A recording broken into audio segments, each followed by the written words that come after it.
l'a annoncé, Ruben a collaboré avec plusieurs artistes. On a eu l'embarras du choix du titre qu'on va célébrer avec lui, mais le groupe Makaz s'est imposé à nous. Je propose donc qu'on écoute rapidement un petit bout de Makaz et on va rentrer dans les nouvelles de Ruben.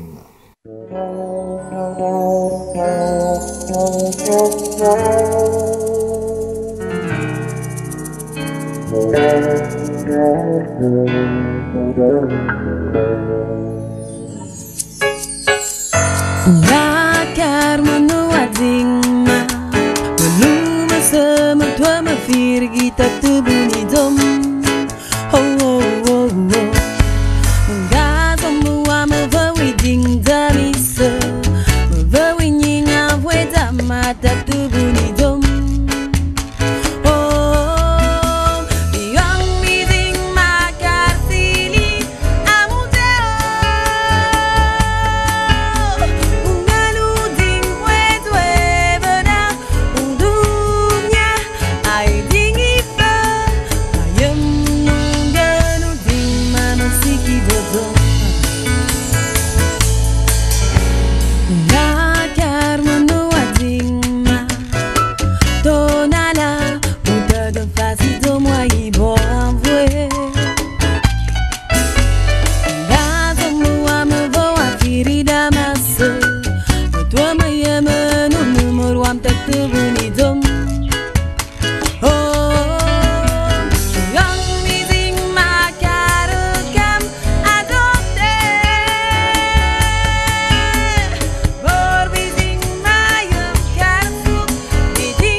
Yeah.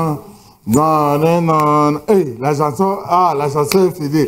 Alors, les téléspectateurs doivent savoir. Nous, on fait des recherches.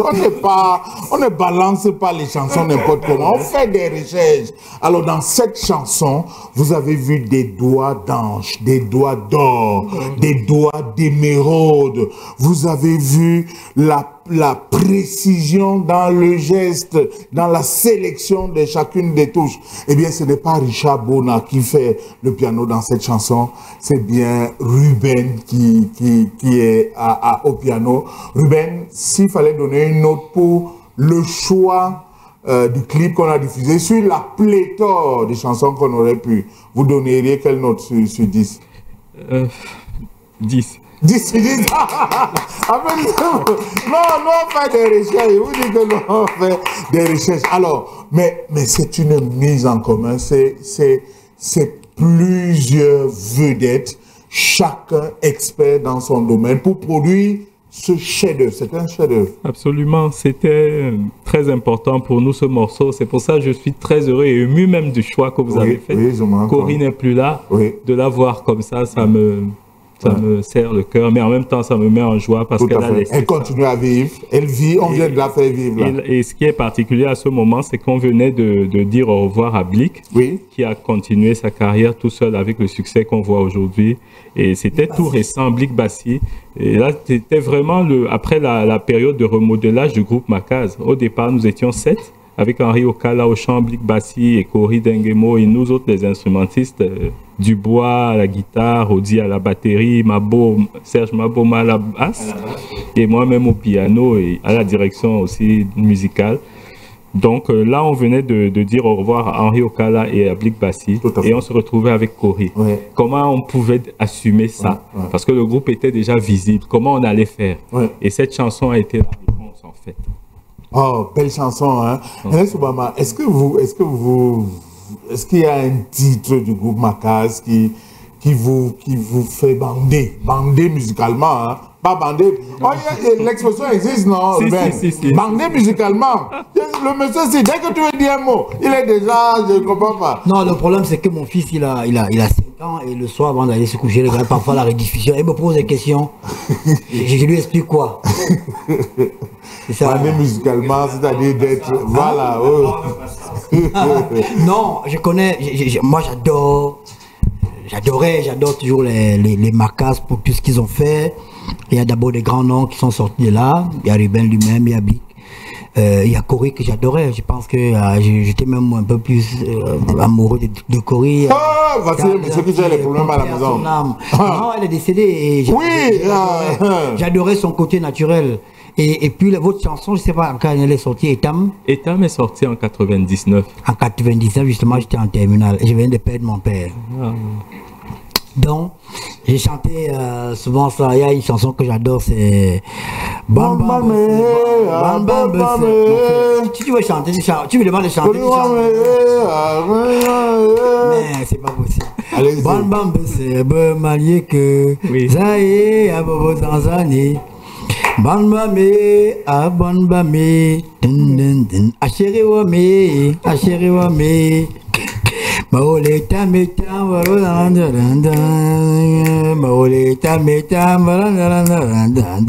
Après, j'ai appris que Cory n'était pas du centre. Cory, elle est du centre, du côté de sa mère. Ah, d'accord. Et elle est du Centrafrique. Ah oui, deux fois du centre. Du centre du Cameroun, du centre de l'Afrique. Elle est, parce que je l'adore, c'était la bonne bamé, ah bonne bamé, bam bam bam, amawame, amawame. Ribenouame, Sakouame, Banbame, ah Banbame, Abiselame. Et pour la petite histoire, excuse-moi de t'interrompre, c'est en Côte d'Ivoire que ce morceau a explosé en fait et a ouvert la carrière internationale de ce groupe. Ah oui, on est en plein dans la thématique. Absolument.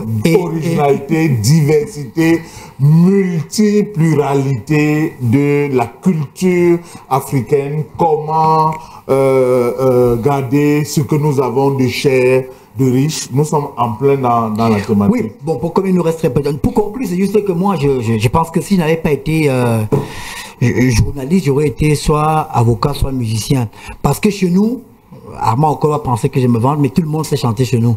Et la chanson me permet, quand je chante, ça me permet de noyer mes émotions.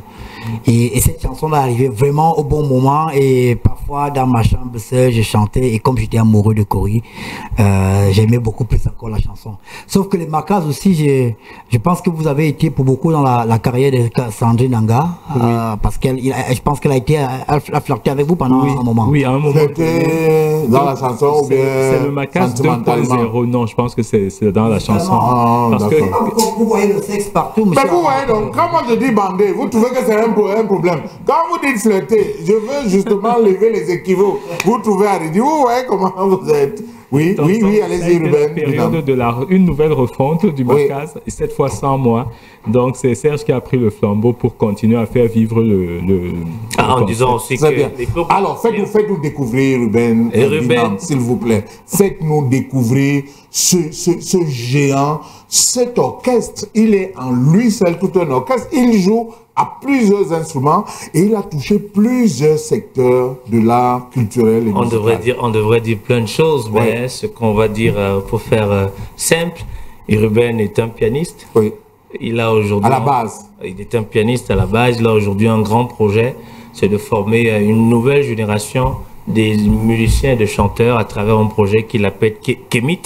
Mais aussi, c'est un opérateur culturel qui a monté un centre qui s'appelle le Centre culturel Ubuntu, qui accueille des artistes. Il est producteur, il est auteur-compositeur, il est chef d'orchestre, mais également on lui doit l'identité musicale du célèbre groupe Ex Malea. C'est-à-dire qu'aujourd'hui, si on peut retrouver la technique de chant de Roger, de Ice, d'Auguste, cette belle formation, c'est Ruben qui est derrière cette fabrication, parce que à travers sa maison de production Alizé Équateur, il avait décidé de créer un subtil mélange entre ce qui se veut très traditionnel au Cameroun et cette ouverture au monde à travers la modernité.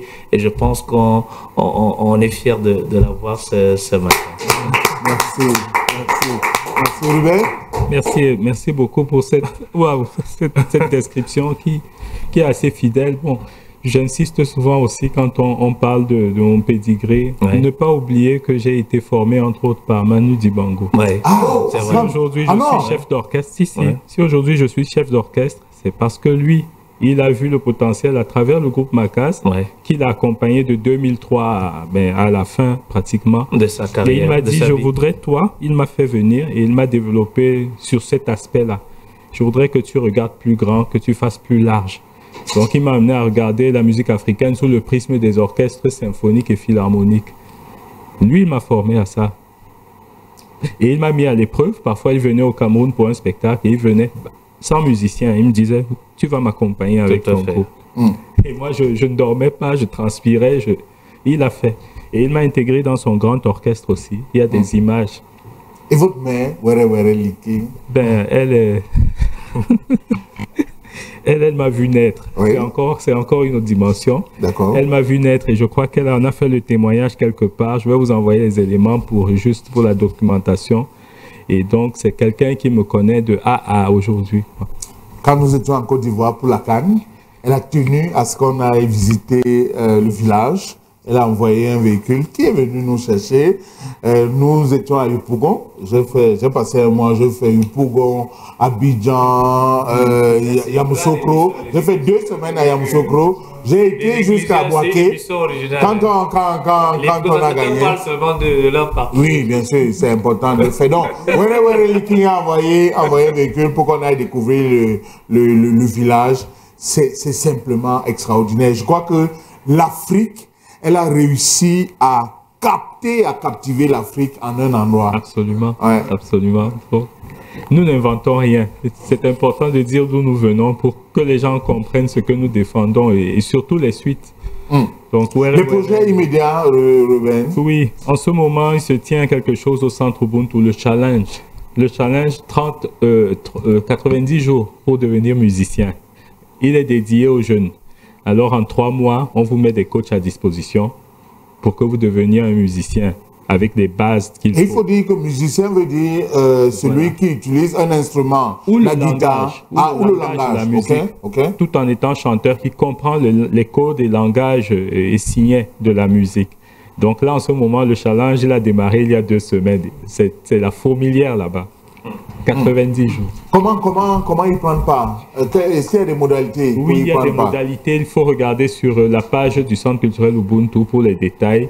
Et puis, ce qui est intéressant, c'est que ce sont des jeunes promoteurs qui travaillent aussi sous mon aile et qui font vivre tous ces concepts chez nous. Mais en dehors de ça, vous avez toujours le Kemit 7 qui répète et qui est prêt à vous accueillir pour les collaborations dont on a parlé. Il y a toujours des artistes qui viennent et qui s'approprient le lieu pour faire vivre leur concept à eux, parce que l'idée, c'est pas qu'on soit en autarcie. Oui. Alors, il faut bien, on a parlé du complexe Ubuntu, il vaut mieux l'indiquer. Oui. C'est l'occasion de le faire. Il faut que les gens sachent là où ça se trouve. Pour l'opportunité. Centre culturel Ubuntu, UBUNTU, c'est facile à trouver sur Google Maps. Mais pour ceux qui connaissent bien Yaoundé, c'est au quartier Fouda, vraiment à quelques encablures du stade Omnisport. Mais Google Maps, sur la route du stade à Fouda. Très bien. Allez-y, pour poser une question. Pourquoi le centre Ubuntu? Parce que moi, je connais le terme Ubuntu, je l'ai rencontré une ou 2 fois dans ma vie à travers Alexis Kagame. Il y a le Ubuntu, tout ça, c'est rwandais, je crois bien. Qui est celui qui est rwandais? C'est nous. C'est-à-dire que c'est dans un ensemble bantou. Ah, d'accord. Plus près de nous, c'est le Muntu. Oui. Chez nous, quand on entre, c'est Mout. C'est l'humain. Oui. Et plus bas, effectivement, région des Grands Lacs, on est dans Ubuntu. Oui. Plus bas encore, on est dans Ubuntu, c'est-à-dire en Afrique du Sud. Un concept qui a été mis en lumière par Desmond Tutu et Nelson Mandela.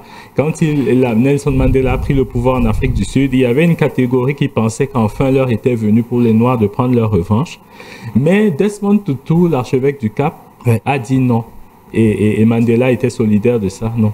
Ubuntu, c'est-à-dire on va composer avec toutes les différences pour faire ce qu'on appelait la nation arc-en-ciel. Et pour moi, aujourd'hui, il est important de défendre ce concept qui veut dire nous sommes parce que vous êtes, et inversement, vous êtes parce que nous sommes. C'est pour ça que je parle beaucoup du karma, parce que quand l'humain va comprendre ce concept, il y a beaucoup de bêtises qu'on va arrêter de faire. Parce que quand tu fais du mal à autrui, c'est toi que tu te fais du mal à toi-même. Voilà. Donc, Ubuntu, c'est une sorte de vivre ensemble, ensemble. Et le meilleur lien pour ça, en général, c'est l'art. Vraiment, c'est l'art qui permet que les différences se rencontrent, que les gens se parlent dans la sincérité du cœur et des émotions. Quand on vous écoute parler, on sent une élévation de l'esprit. C'est votre formation dans la musique, parce que tout à l'heure dans le débat et autres, est-ce que vous avez une autre formation? Qu'est-ce qui fait que vous soyez aussi élevé dans votre manière de vous exprimer, dans votre manière de voir la vie et le monde? Je crois que j'ai eu beaucoup de grâce de naître entre les mains de Charles Binam Bikoy. Ah, je comprends maintenant. Tout s'explique. Le professeur. Et d'être parrainé entre autres par Jafet Major Mekoundé, Manu Dibango, Anne-Marie Nzie. Bon. Et le reste. Toutes des intelligences, donc, chacun y a mis du sien. Je n'ai pas eu le choix, je suis juste passé par les chemins que Dieu m'a donnés et j'espère que je serai à la hauteur parce que... Vous l'êtes déjà. Vous l'êtes déjà. Merci. Alors, je voulais poser une question. Oui, allez-y. Parce que je pose cette question parce qu'on n'a vraiment jamais eu le temps, l'occasion de vivre un entretien à la télévision. Mais Ruben, Étape, la chanson qui est appréciée par Ernest Obama, cette chanson a reçu le prix Découverte RFI en 1999. Mais vous avez renoncé à ce prix, vous avez renoncé à la tournée que RFI offrait. Et on racontait, ce qui se racontait, il y avait un problème avec votre producteur d'époque qui était Sam Bente. C'est ça? Racontez-nous un peu l'histoire. C'est une expérience vraiment formidable. Et ça aussi, ça a été un cas d'école. Parce qu'avec les amis de Macaz, on avait cette remarque que vous avez faite pour moi et voilà, pour la plupart d'entre eux, ce sont des personnes résilientes qui ont fait le groupe Macaz. On était tous jeunes au départ. Aujourd'hui, on a pris de l'âge pour ceux qui sont encore là. Mais ce sont des personnes, je les salue individuellement et collectivement, que l'Afrique, je crois, dont l'Afrique doit s'inspirer parce que c'était des jeunes extrêmement résilients. Vous voyez, on est parti du Cameroun pour la Côte d'Ivoire. C'était dans le cadre du Massa 2001.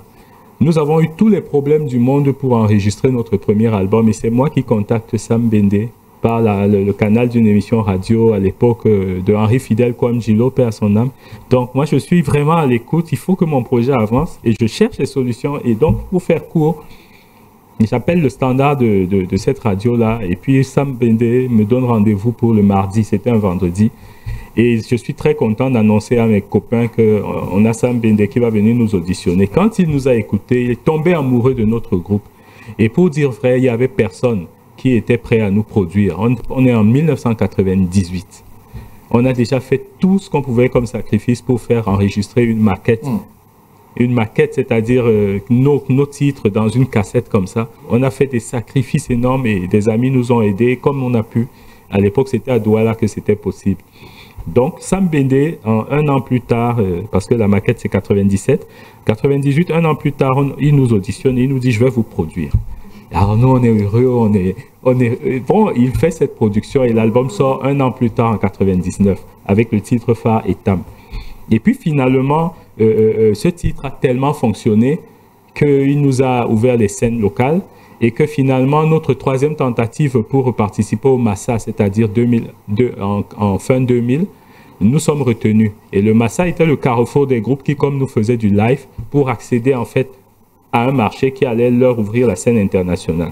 Nous sommes arrivés à Abidjan, mais nous étions prêts comme des lions. Nous étions prêts et on a fait l'histoire du Massa 2001. Vous allez vous renseigner. On a explosé Abidjan. Personne ne parlait d'autre chose que du groupe Macas, au point où le principe voulait que ce groupe-là, c'est important que je vous dise ça parce que vous allez mieux comprendre comme ça, le principe voulait que tous les groupes qui ont participé au Massa puissent enregistrer un titre démo dans la compile du Massa. Et donc on était en 2001, nous étions sélectionnés officiellement, donc il fallait que nous aussi, notre tour de studio arrive. Sauf que le management, quand il nous amène en studio, il voit comment on est appliqué chacun sur son instrument, chacun... Alors, ils viennent nous demander, est-ce que vous voulez aller déjeuner? Non, c'était le soir. Vous voulez aller dîner? On leur dit non. Donc, on va jouer. On va d'abord travailler, on va manger après si c'est possible. Ils ne nous disent pas. Après, on s'applique. On est entré en studio. On a demandé aux techniciens de nous ouvrir les bandes et on a tapé 8 morceaux. On était censé faire un morceau. On a aligné 8 morceaux. Alors, on a vu les gens, parce qu'il y avait la baie vitrée, on a vu les gens arriver. On ne comprenait pas ce qui se passait. Mais en fait, des gens étaient en train de s'affoler. Ils disaient, qui c'est malade là? Qu'est-ce qui se passe? C'est quoi ce groupe? Et donc, quand on sort de là, les gens nous disent, non, mais c'est pas possible. Donnez-nous votre bande. Là, on est venu nous donner le formulaire du prix RFI. C'est comme ça que je remplis le formulaire pour le groupe. Là, la sortie du studio. Après, on nous demande quel est le titre que vous voulez mettre en avant et tout. Bon, on met des Etam et puis 2 autres parce qu'il y avait un choix entre 2-3 titres. C'est comme ça qu'on est rentré au Cameroun. Et puis, on a appris au mois de mai, parce que tout ça se passe entre février et mars. Au mois de mai, on nous appelle, c'est moi qu'on appelle, me dit, le groupe Macaz, je dis oui. Nous sommes heureux de vous annoncer que vous êtes le lauréat RFI Musique du Monde. J'étais dans un taxi, j'allais chercher les billets du groupe parce qu'on avait un concert à Douala. Et dans l'époque, il y avait une agence à Coron. Je ne vais pas donner le nom, mais Central Voyage. Central Voyage. Voilà, donc j'allais chercher les billets, les 7 billets du groupe. On était à la montée Mvogmbi. Quand j'ai reçu ce coup de fil, j'ai demandé au taxi de me laisser. Je suis resté au bord de la route, là où on fait les vanniers travaillent, les chaises en rotin. J'étais sonné. Alors, je suis resté debout 20 minutes au bord de la route. Et puis, j'ai essayé d'appeler mes copains. Ils avaient déjà l'info, ils criaient au téléphone. Ça, c'était le moment de joie. Et puis, on est donc entré dans le processus du prix. Et là, il y avait 2 étapes.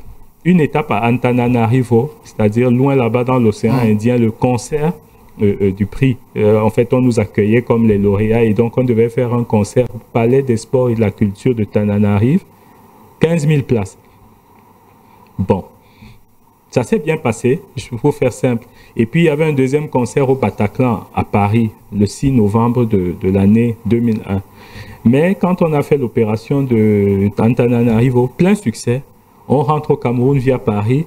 Et dès que j'allume mon téléphone, je contacte l'un de nos sponsors. le PMUC d'André Giacomoni. On est tellement content, on lui dit, mais écoute, on est à l'aéroport du Douala, il nous dit, venez à mon bureau tout de suite. Quand on arrive au bureau, il avait déjà organisé une assise avec notre producteur, je devrais dire notre ancien producteur, puisqu'on avait eu le temps entre-temps de dire au revoir à notre producteur, lui dire, tu es très occupé, tu es dans les combats pour le droit d'auteur, c'est très noble, tu as beaucoup de choses à faire, laisse-nous assumer notre carrière. Voilà. Et on l'a fait sans aucune animosité. Bon, on avait cru qu'on s'était compris. Entre-temps, comme le groupe a pris un peu de volume, j'explique ça comme ça, il n'a pas voulu lâcher l'affaire et il a fait un peu, malheureusement, voilà, malheureusement, je préfère aujourd'hui, on rigole, on se parle en toute amitié. Mais, pour faire court, quand on a vu cette situation, notre sponsor a même proposé de l'argent pour qu'on nous laisse travailler. Il a dit non, c'est une question de principe, il ne veut pas d'argent. Bon, je n'entre pas dans les détails. Donc ça s'est mal passé de ce côté-là. On s'est concerté en grands garçons et grandes filles et on s'est mis d'accord. Si on entre comme ça dans une carrière internationale, entraînant des casseroles parce que quelqu'un n'est pas capable de conciliation, eh bien on va renoncer à ce prix. Et on verra si ce prix est vraiment le nôtre. Et je vais vous dire pour la petite histoire, on a renoncé à la tournée, on a renoncé à la bourse et on a renoncé au principe du prix. Ça, c'était en 2001. Et c'était le jour de mon anniversaire que la lettre est partie à RFI le 21 juillet. Je peux vous dire que c'était un jour sombre. Mais en 2003, j'ai pu réobtenir, entre 2002 et 2003, j'ai pu réobtenir l'équivalent de ce que nous avons perdu. Parce que j'ai pu obtenir l'équivalent de 15, que je ne dise pas de bêtises, 15 000 € pour le groupe Macaz, que ce soit du point de vue du MASA et de l'Union européenne, que ce soit du point de vue de l'Association française d'action artistique. Donc, d'une certaine manière, ça nous est revenu, du point de vue de l'argent. En 2003, nous avons fait une tournée mondiale, c'est-à-dire que ce que nous n'avons pas fait en 2001 nous est revenu de manière indirecte en 2003. Et le groupe, ce qu'il avait perdu en 2001, en 2003, il devient meilleur groupe espoir d'Afrique au Cora Awards. C'est pour ça que je vous dis, faites très attention au karma. Le karma. Pourquoi Macaz? Pourquoi Macaz, le groupe s'appelle Macaz? Parce que à ce moment, c'est moi qui donne le nom. Je pense qu'il faut parler de l'Afrique, mais en s'appropriant l'Afrique et en disant quel est l'endroit où on se sent le mieux en Afrique. Dans la case de ta grand-mère, dans la case de ta mère, dans la maison de ton père. Donc ma case, c'est l'endroit, c'est le refuge, et en même temps, c'est le lieu où tu exprimes l'hospitalité quand un étranger vient chez toi. La case africaine, symbole de unité et de partage. Dans la continuité, dans ma case, on n'est pas très loin. On n'est pas très loin. Oh, mais quel délice!